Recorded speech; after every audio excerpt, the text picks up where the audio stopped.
19 now at 10. So tonight there are a couple extra officers walking around over the Rhine. This is the latest measure being taken to try to reduce the violent crime in the city. Thanks for joining us tonight at 10.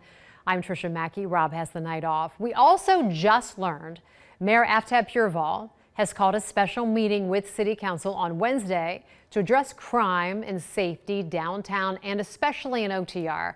Allie Hennard's live in OTR tonight with more on how this detail is going to work. Allie. Well, Tricia, that's right. So this detail will have officers out on the streets, 2 on Main and 2 on Vine. Now, they must be visible, either walking or biking. Now, first, the shifts will be volunteer operated. Now, if no one picks up the shift, then it will be mandated to non-patrol units to cover it. FOP President Ken Kober and other officers have some concerns with that. Cincinnati police detail hitting the streets of OTR amid a rise in violent crime. So far, we have, at least through Thursday, we have people that have volunteered. Officers will now walk Vine and Main Street from Central Parkway to Liberty Street every day from 4 until midnight. Police data shows there have been 4 homicides in OTR this year, one of which was in the patrol area. There were also 29 aggravated assaults in OTR, but only a handful were in that patrol area. And it's not just over the Rhine. It's, Avondale, Roselawn, Price Hill. It doesn't matter what neighborhood we're talking about. When you have an adequate amount of officers in a specific area, crime will go down. The officers on the detail will conduct business checks and enforcement of disorderly crowds while maintaining visibility.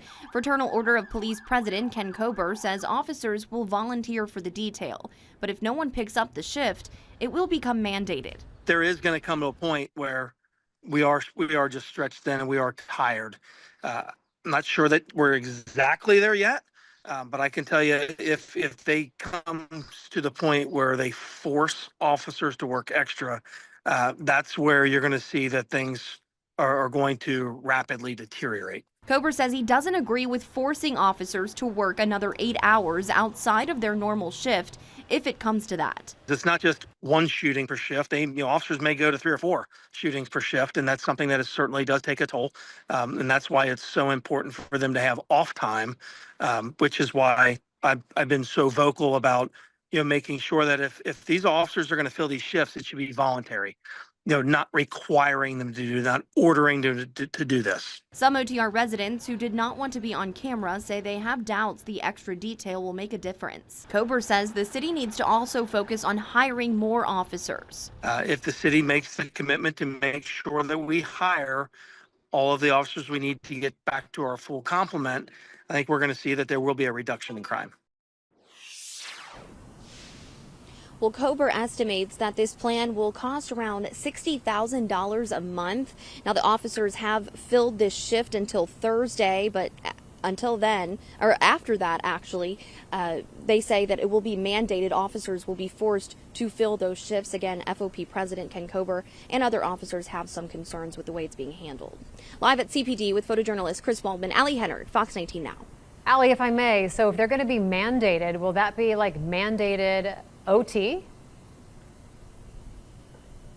Yes, they will get paid, of course, like it is a shift, but they're going to be working their extra or their normal shift, their 8 hours, and then they're going to be forced to work this extra shift. So there will be 4 officers total in Over the Rhine extra that are going to be a part of this detail. Then you open up a wide range of potential problems when you have officers that are tired, working over 60 hours. And when are they going to address that? Will that come at a later date? The potential problem aspect of it? It hasn't been addressed. We reached out to the city to get a comment from them to answer some of those questions that we had, but we have not yet heard back. Hopefully, maybe on Wednesday, Mayor Aftab Pureval did call that meeting. Maybe we can get some answers then. Yeah, I hope so. Allie, thanks. Lots of questions there. This is breaking right now. Police are